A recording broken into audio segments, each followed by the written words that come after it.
आपण पाहताय चांगलं न्यूज। और ये महाराष्ट्र कराड़ शिवाजी की ज़मीन है। यहाँ पर आके हर बार मेरा सीना गर्व से फैल जाता है और मुझे लगता है कि महाराष्ट्र और आप सब लोगों की शौर्य और वीरता का परिचय है कि आज हम गर्व से बोल सकते हैं कि हम महाराष्ट्र के साथियों के साथ खड़े हैं। दोस्तों, अभी मेरे बाद सम्माननीय चवन साहब भाषण देंगे। आप सभी जानते हो, देश की आजादी के बाद से इस क्षेत्र ने हमेशा कांग्रेस पार्टी को चुना है, कांग्रेस पार्टी का गढ़ रहा है। और चवन साहब के पिताजी, इनकी माताजी, सब पूरे परिवार ने दशकों तक आप सबकी सेवा करी है। आज ये महाराष्ट्र का चुनाव हम सबके लिए एक चुनौती भी है, एक अवसर भी है। चुनौती इसलिए कि हमारे सामने जो चुनाव लड़ रहे हैं, जो भाजपा के, शिंदे साहब की पार्टी के, अजीत पवार साहब की पार्टी के लोग जो चुनाव लड़ रहे हैं, वो सब कुछ थोक रहे हैं इसके अंदर। मैं पता कर रहा था अभी कराड़ में, मैंने कहा क्या चल रहा है, क्या साहब यहाँ खूब काजू किशमिश मिठाई सब चल रहा है यहाँ पर। तो मैंने बोला यहाँ के लोग बहुत समझदार हैं, वोट पंजे पे ही पड़ेगा और पहले से ज्यादा वोट से हम जीत कर जाएंगे यहां से। महाराष्ट्र के चुनाव आए, लोकसभा में आप सब लोगों ने जो परिणाम दिया, मैं महाराष्ट्र की जनता का, आप सब लोगों का धन्यवाद करना चाहता हूं, साधुवाद देना चाहता हूं। वो लोग भाजपा के जिनको घमंड हो गया था, जो बोलते थे 300 पार, 400 पार, 500 पार, उन लोगों को आपने सबक सिखाया और 240 पे लाके लटका दिया। और ये इस लोकतंत्र की जीत है कि उन लोगों ने सत्ता का दुरुपयोग करके, एजेंसीज का दुरुपयोग करके लोगों को प्रभावित करने का काम किया, लेकिन महाराष्ट्र के लोगों ने करारा जवाब दिया। आज 2-2 बैसाखी लेकर दिल्ली की सरकार बनी है, किसी दल को बहुमत नहीं मिला। भारतीय जनता पार्टी हर जगह जाओ तो double engine double engine double engine यही बोलते ना। मैंने बोला भी, मैं पुणे में था, मैंने कहा यहां का तो इंजन सिर्फ धुआं फेंकता है, काम वाम नहीं करता है यहां का। यहां पे काम करने वाली सरकार चाहिए। महाविकास आघाड़ी के तमाम नेता कोई पद के पीछे नहीं भाग रहा, सब चाहते हैं कि इस देश और प्रदेश में लोकशाही लोकतंत्र जिंदा रहे, संविधान की मूल भावना जिंदा रहे, किसान को मान सम्मान और पैसा मिले, नौजवान को रोजगार मिले। इन मुद्दों को लेकर चुनाव लड़ रहे हैं। और भाजपा आज उन्हीं के गठबंधन का मुख्यमंत्री है। बीजेपी तो नहीं बोल रही कि शिंदे साहब दोबारा मुख्यमंत्री बनेंगे।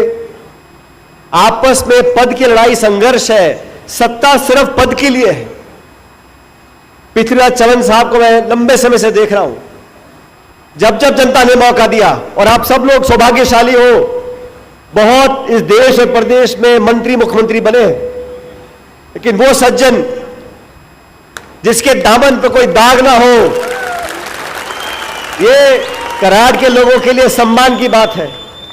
आजकल तो कोई बनता है कारपोरेटर या जिला परिषद मेंबर, पहले साइकिल स्कूटर पे तो है, अभी स्कॉर्पियो पे घूम रहा है, फिर फॉर्च्यूनर पे आ जाता है। लेकिन ये वो सज्जन है जिन्होंने अपनी मेहनत, ईमानदारी, पारिवारिक पृष्ठभूमि की मान सम्मान और लज्जा को रखा और आप लोगों का सर कभी झुकने नहीं दिया। इस क्षेत्र के विकास के लिए जो जो काम हुआ आपके सामने है, और हम तो चाहते हैं चर्चा काम पर हो, विकास पर हो, रोजगार पर हो, किसानी पर हो। कपास की, सोयाबीन की, प्याज की बात कोई नहीं करता। क्या भाषण देते हैं, बटोगे तो कटोगे। अरे भाई, कौन बांट रहा है और क्या कट रहा है, किसका कौन काट रहा है? ये सब वो लोग हैं जो किसान, मजदूर, सड़क, शिक्षा, चिकित्सा, दवाई, इसकी बात ही नहीं करनी। हिंदू मुसलमान, मंदिर मस्जिद और हिंदुस्तान पाकिस्तान, जब चुनाव सामने आता है यही मुद्दे लेके आ जाते हैं। आप सत्ता में बैठे हैं, महाराष्ट्र में और दिल्ली में, क्या आप किसान की आत्महत्या रोक पाए? क्या किसान की आमदनी दुगनी कर पाए? क्या 2 करोड़ रोजगार दे पाए? आपने नोटबंदी लेकर आए, आपने जीएसटी थोप दिया, उद्योग बंद हो गए। इस देश के हवाई अड्डे, रेलवे लाइन, गोदाम, कारखाने, बिजली घर सब चंद लोगों को दे दिए। आज खेती करने वाला किसान, छोटी दुकान चलाने वाला दुकानदार, उसकी क्या हालत है? शिक्षित बच्चे अब भटक रहे हैं, कुछ सुनने वाला नहीं है। अभी क्या करते हैं, हम ये योजना देंगे, लाडली बहना, किसान सम्मान निधि, 1500 रुपए लो, जेब में डालो और दूसरी जेब को डाका डाल के निकालते हैं। मैं पूछना चाहता हूं, गैस का सिलेंडर पहले 450 रुपए का था, अभी 1000 रुपए का हो गया। खाद, बीज, तेल, पानी क्या दाम है? आप बाजार में कुछ लेने जाओ 500 रुपए का नोट लेके, तो फल, फूल, साग, चाय पत्ती, दूध, कुछ भी ले लो, आसमान छू रही है महंगाई। जीएसटी से ज्यादा पैसा ले लो। चंद लोगों के हाथ में पैसा देने के लिए पूरे देश की नीति का निर्माण करते हो। प्रचार में, प्रोपेगेंडा में, अखबार में, होर्डिंग में, पोस्टर में कोई कमी नहीं है। हजारों करोड़ रुपए लगा दिए अपनी फोटो चिपकाने के लिए, लेकिन आम जनता की मदद करने वाला कोई नहीं है।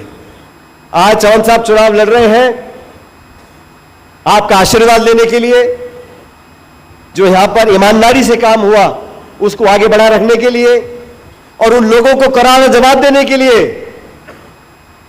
जो बोलते हैं कि बटोगे तो कटोगे। मैं बोलता हूं आपको बोलना चाहिए, पढ़ोगे तो बढ़ोगे, यह नारा देना चाहिए। हम नौजवान पीढ़ी को क्या बताना चाहते हैं? अभी एक कल परसों डिप्टी चीफ मिनिस्टर साहब आए थे, क्या भाषा बोलकर गए? वो भाषा का इस्तेमाल नहीं करना चाहिए। नेता लोग जो बोलते, पद पे बैठा कोई व्यक्ति जो बोलता है, पूरा देश और दुनिया उसको सुनती है। हम क्या संस्कार देना चाहते हैं? हजारों सालों से इस देश और प्रदेश में सब लोग अमन, चैन, भाईचारे से रहते आए हैं।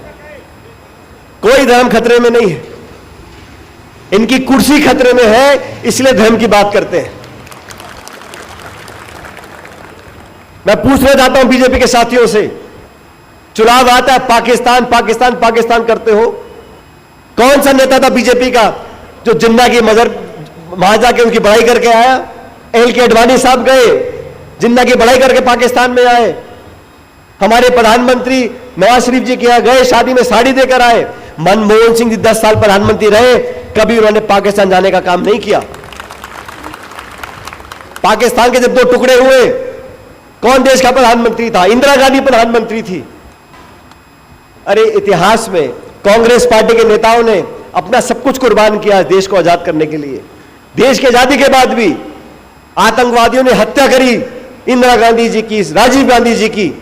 मैं भाजपा के साथियों से पूछना चाहता हूं, आप मुझे एक नेता का नाम बता दो जिसने देश को आजाद कराने के लिए अपना नाखून भी कटवाया हो। नहीं है। तो सिर्फ और सिर्फ वोट बटोरने का काम कर रहे हैं। आज हम लोगों को सावधान रहना है। इस चुनाव में धन बल का प्रयोग होगा, पुलिस प्रशासन का प्रयोग होगा, लेकिन आप लोगों को अपने वोट की कीमत समझनी है। हम लड़ाई किस लिए लड़ रहे हैं? आम आदमी की आवाज दबे ना, आम व्यक्ति का वोट खराब ना हो। हम बहके नहीं, हम डरे नहीं, हम बहकावे में नहीं आए। इस बात का चुनाव है। मैं पूरे महाराष्ट्र में घूमकर आया हूं, मराठवाड़ा में, विदर्भ में, हर जगह एनडीए कांग्रेस पार्टी बहुत आगे चल चुकी है। सरकार कांग्रेस और एनडीए की बनने वाली है। मेरा तो आपसे निवेदन है, अपने वोट का सदुपयोग करो। ये जाति, मजहब, भाषा, बोली ये बार बार क्यों उठाते हैं? क्योंकि उनकी रिपोर्ट कार्ड दिखाने को नहीं है।